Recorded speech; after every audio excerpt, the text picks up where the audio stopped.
Você acha que a gente está chegando no fim da linha do capitalismo, pelo menos dessa forma de capitalismo? Você prevê alguma coisa que vai acontecer alguma grande crise no sentido de... Você falou que hoje vale mais a pena você deixar 1 milhão parado, rendendo juros e ganhando esse dinheiro sem fazer nada do que, de fato, botar ele na economia. Eu imagino que isso tem um teto, né? Até onde um dinheiro vai continuar gerando dinheiro infinitamente, em algum momento pode dar algum problema. E eu vejo muita gente falando que isso aí já está começando a chegar num fim da linha. Você vê isso também, ou você acha que são os ciclos do capitalismo que vão continuar acontecendo e quem está no topo vai continuar acumulando dinheiro? Na realidade, a crise ele é inerente ao capitalismo. O capitalismo não vive sem crise, né? Justamente por essas contradições, né? Então você tem a contradição, que eu sempre tento explicar de forma didática, entre produção e realização, né? Então, uma empresa, para ela aumentar muito a produção, ela precisa, e ter retorno, obviamente toda empresa quer ter cada vez retornos maiores, ela precisa reduzir o fluxo de capital de quem interage com ela, o fluxo de caixa de quem interage com ela, né? Então, se você olhar numa demonstração financeira de qualquer empresa, que é simples, né? Você parte lá da receita bruta, paga imposto sobre venda, receita líquida, né? Aí você tem o custo do produto, digamos, você só revenda um produto, você tem o custo daquele produto, né? Se você for um comércio, sei lá, você é uma loja de telefones, né? Então você tem lá o custo do telefone que você comprou do fabricante, você tem o lucro bruto, aí você vem as despesas operacionais, né? Para a sua empresa funcionar. A principal delas é salários, né? Despesa de pessoal. E aí você vem lá lucro operacional, despesa financeira, se você está alavancado, você pediu dinheiro emprestado, você tem um fluxo da despesa financeira e chega no lucro líquido. Então, o que interessa para o dono do capital é o lucro líquido, que é o que a gente chama da margem líquida, é aquilo que sobra no final, depois de eu pagar todo mundo.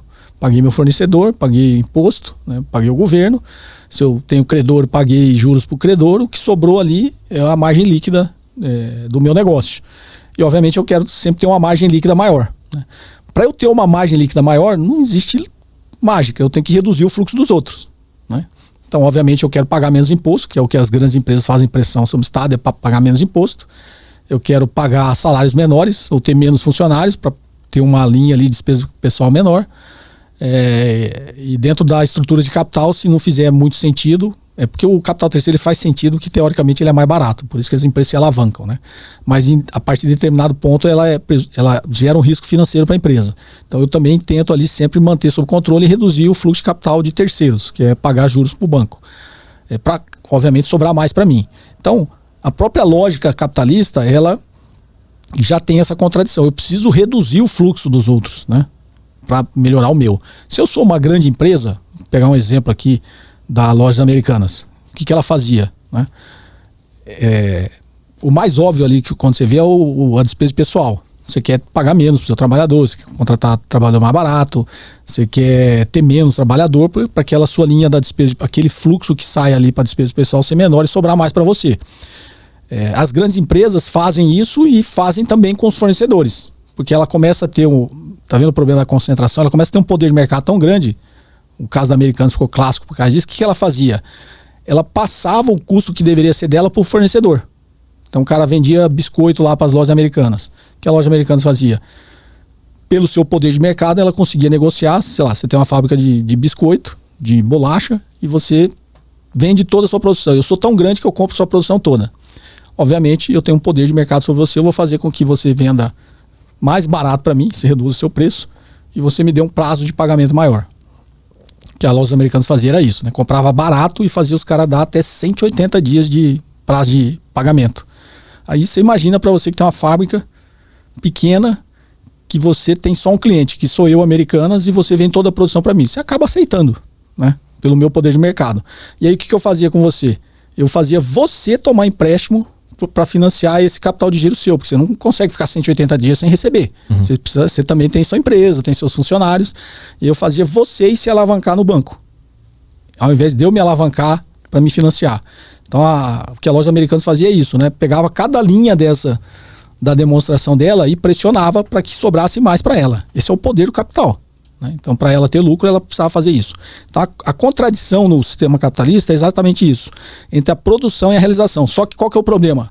Quando eu vou vender, imagina pegando isolado esse exemplo, aí quando eu vou vender meus produtos, eu preciso de consumidor para consumir, para comprar as bolachas, para comprar tudo que eu vendo lá. Só que eu faço isso com todo mundo, com todos os meus fornecedores, com todos os meus empregados, eu faço isso com todo mundo. Lá na ponta, quem vai comprar são vocês, né? É o meu fornecedor que em algum momento ele vai ter que comprar. Agora imaginar a economia como um todo. Digamos que a economia fosse reduzida só, esse nosso exemplo, a lojas americanas. Então lá na frente, quando eu vou vender, você, enquanto consumidor, você vai comprar, seus empregados da sua empresa vai ter que ir lá comprar, os empregados da minha empresa vai ter que ir lá comprar, todo mundo vai ter que ir lá comprar. Só que eu pressionei tanto esse pessoal para eles reduzir o deles, que eles não têm dinheiro para comprar. Então, o que a gente chama na contradição do capitalismo é em produção e realização. Aí quando ele vai realizar, o que acontece? Não tem consumidor, não tem demanda. E aí entra essa próxima fase do capitalismo, que é o que eles chamam de financiarização, é o capitalismo financeiro. Aí agora entra o banco, fala assim, você não tem dinheiro aí para comprar os negócios americanos? Toma um cartão de crédito. Compra aí, divide em 10 e tal, e você compra. Aí as pessoas começam a consumir. Então, para eu realizar o capitalismo financeiro entra que essas pessoas precisam consumir, mas para consumir elas precisam se endividar. E elas vão ficando endividadas. Chega em algum momento, está no livro do Yama Miss, que ele fala que está todo mundo tão alavancado que vai existir uma crise. Em algum momento vai explodir uma crise. Que as pessoas vão parar de pagar, não vão ter dinheiro para pagar, o capitalismo financeiro vai querer executar essa dívida e não vai pagar. O que foi o negócio das grandes crises financeiras. Você pegar o do subprime, obviamente é o exemplo do mercado imobiliário, mas é a mesma coisa. Todo mundo foi se alavancando, tomando crédito. Aquele crédito que foi sendo tomado foi também inflacionando o preço dos ativos. O preço dos ativos foi subindo. As pessoas compravam os ativos como investimento para alugar. E aí você sabe, o aluguel sempre acompanha o preço do ativo, né? Só que em algum momento aquele negócio é uma bolha, né? Chega num ponto em que tem tanto inflação de ativo, né? Tanto aluguel de imóveis que aí você não consegue mais alugar, não tem mais mercado. E aí tem o efeito inverso, né? Que aí você começa a gerar muita inadimplência no mercado, aí começa a ter muita inadimplência, o preço dos aí o próprio sistema financeiro pega esses ativos e começa a liquidar como garantia de empréstimo, garantia de financiamento. Quando ele começa a liquidar, ele saiu da ponta compradora e entrou na ponta vendedora. Aí tudo começa a cair de preço. Quando tudo começa a cair de preço, e aí é a hora que a gente chama assim, você sobe de escada e cai de elevador, né? Aí a bolha estoura, entendeu? Então o sistema capitalista ele sempre gera essas contradições.